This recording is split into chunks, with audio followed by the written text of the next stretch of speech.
अब तक हमने जो है कॉन्स्टिट्यूशन के बारे में कुछ चीज़ें देखी थी। अब देखते हैं कि इसके फीचर्स क्या है।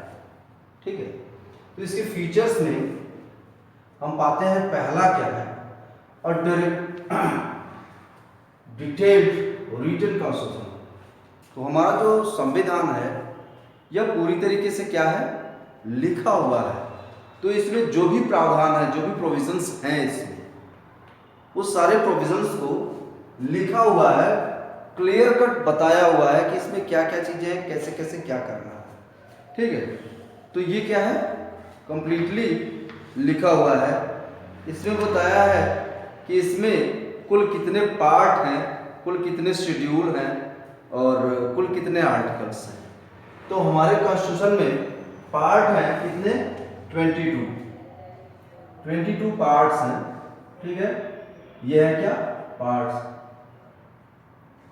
शेड्यूल कितने हैं, शेड्यूल्स हैं, शुरुआत में था 8, ठीक है, और अभी है 12। और इसमें आर्टिकल्स कितने हैं, आर्टिकल्स हैं 395। कहीं कहीं बुक्स में जो है आपको 444, 48 ऐसी भी चीजें देखने को मिल जाएंगी, लेकिन वो चीजें नहीं है। वैसे जो मेन हमारे आर्टिकल्स हैं वो 395 ही है। ठीक है, कहीं कहीं भाग में आपको जो है 24-25 भी मिल जाएगा, लेकिन वो भाग भी कितने हैं, 22 ही है। ठीक, क्योंकि जैसे आप मान लीजिए कि भाग अगर 9A है तो वो 9 का ही एक पार्ट है। ठीक है, उसी के साथ है।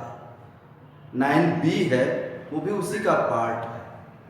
तो इस तरीके से जो अलग अलग भाग हैं वो उसी के भाग मतलब हिस्से हैं, और इस वजह से जो है पार्ट्स की संख्या नहीं बढ़ी है। ठीक है, और जो आर्टिकल्स हैं उनमें भी वही है कि जैसे जैसे कॉन्स्टिट्यूशन में अमेंडमेंट किए जाते हैं कुछ चीज़ें सुधारी जाती हैं, और उसको जो है आर्टिकल के साथ जो है A, B या इस तरीके के जो है सब टाइटल दे दिए जाते हैं। तो इससे जो है आप कभी भी इस पर न भटकिएगा। जितने मूल संविधान में आर्टिकल्स थे उतने ही आर्टिकल्स आज भी हैं। शेड्यूल्स की संख्या बढ़ी है। जैसे 9वां जो शेड्यूल आप देखोगे, 9th शेड्यूल में ऐसे विषयों को रखा गया है जिनके ऊपर जो है कानूनी प्रक्रिया का जो है हम सहारा नहीं ले सकते। ठीक है, जैसे लैंड रिफॉर्म जो एक्शन लिया गवर्नमेंट ने, जिसमें जमींदारी वगैरह को खत्म किया था, तो जमींदार जी लोग जो है वो जाकर के कोर्ट में ये नहीं कह सकते कि उनको संपत्ति का अधिकार उनको मिलना चाहिए। ठीक है, तो वो चीज़ें।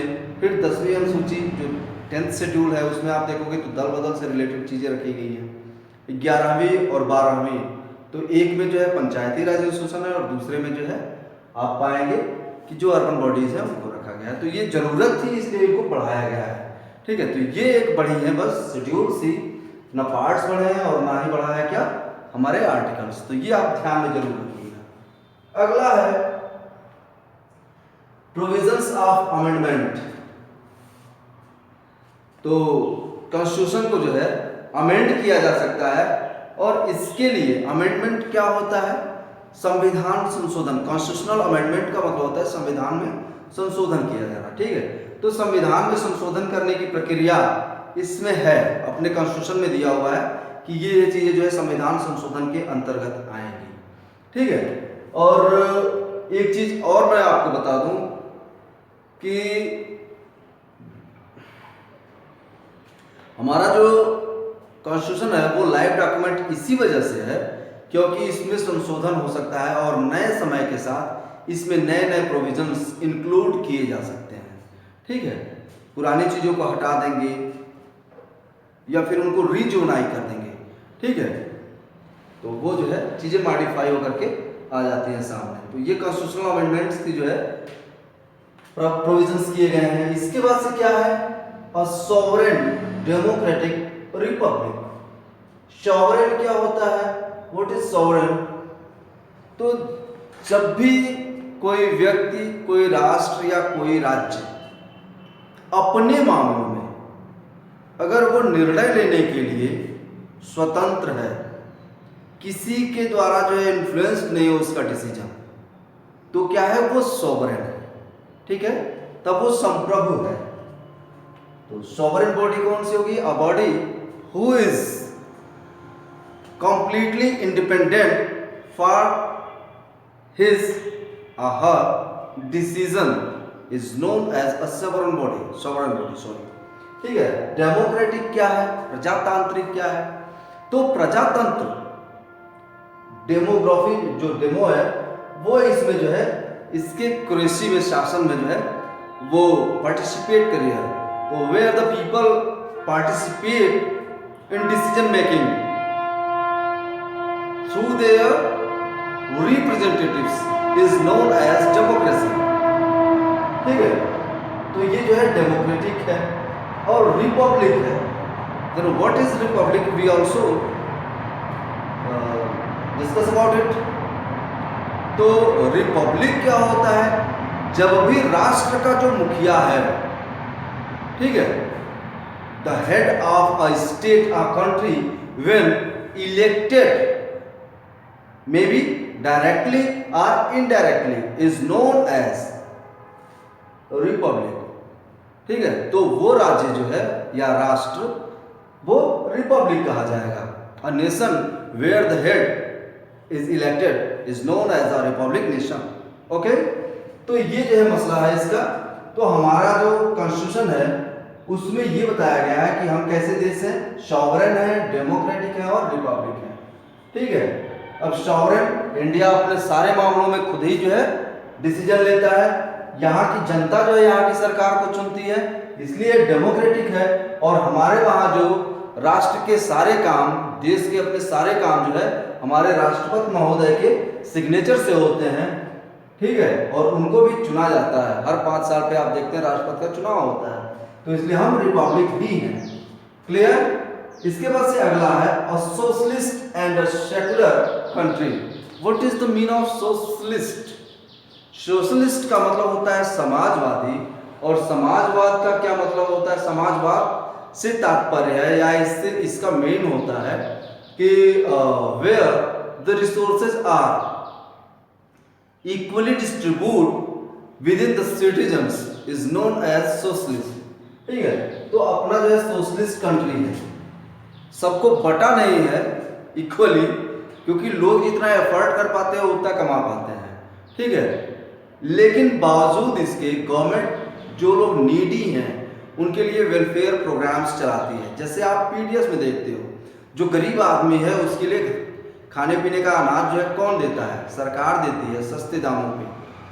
जैसे आप देखोगे तो 2 रुपए किलो गेहूं मिल गया, 3 रुपए किलो जो है चावल मिल गया। ठीक है, तो सस्ते दरों पे जो ये चीज़ें प्रोवाइड कराती है गवर्नमेंट, ये क्या है? गवर्नमेंट एफर्ट करती है। इसके लिए पैसे कहाँ से आते हैं? तो जो संपन्न लोग हैं, रिच लोगों के पास से टैक्स इकट्ठा किया जाता है और उसको उसी के द्वारा जो है क्या होता है कि गवर्नमेंट वेलफेयर कंडक्ट करती है, जिससे क्या है कि जो गरीब लोग हैं उनका वेलफेयर हो पाता है। इस वजह से हम सोशलिस्ट हैं। ठीक है, और सेकुलर क्या होता है? सेकुलर का मतलब होता है कि जहां राज्य का कोई धर्म नहीं होता। इट मीन्स कि गवर्नमेंट जो है किसी भी धर्म को बढ़ावा नहीं देगी। ठीक है, वो अपना काम करेगी, धर्म का जो काम है धर्म अपना काम करेगा। गवर्नमेंट धर्म से जो है, जो रिलीजन है उससे एकदम अलग रहेगी सरकार, उसमें इंटरफेयर नहीं करेगी। तो ऐसी जो गवर्नमेंट होती है वो सेकुलर गवर्नमेंट होती है, और इस तरीके की कंट्री कैसी होती है? सेकुलर कंट्री होती है। ठीक है, इसके बाद से फेडरलिज्म।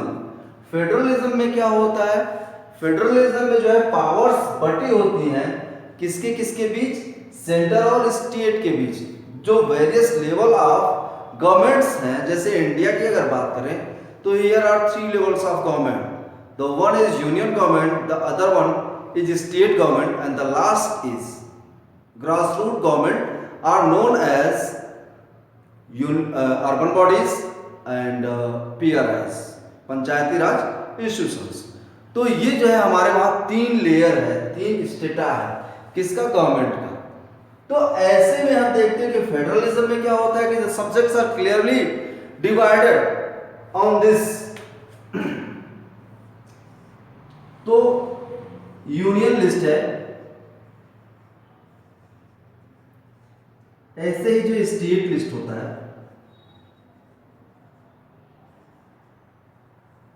ठीक है, अब आप कहोगे कि थर्ड बॉडी के लिए भी तो थर्ड बॉडी चूंकि स्टेट सब्जेक्ट में आता है, ठीक है, तो इसलिए स्टेट उसको जो है सब्जेक्ट्स आवंटित करता है, और ये जो है PRIs के लिए, PRIs के लिए 29 सब्जेक्ट्स और अर्बन बॉडी के लिए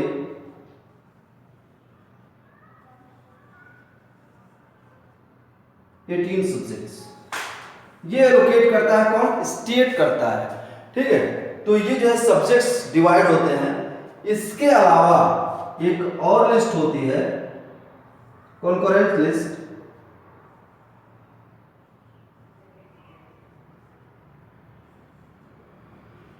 ठीक है, समवर्ती सूची बोलते हैं इसको, ठीक है, कॉन्करेंट लिस्ट। तो कॉन्करेंट लिस्ट जो है, इसमें आप देखोगे तो थोड़ी सी हेजेमोनी इसमें रहती है किसकी?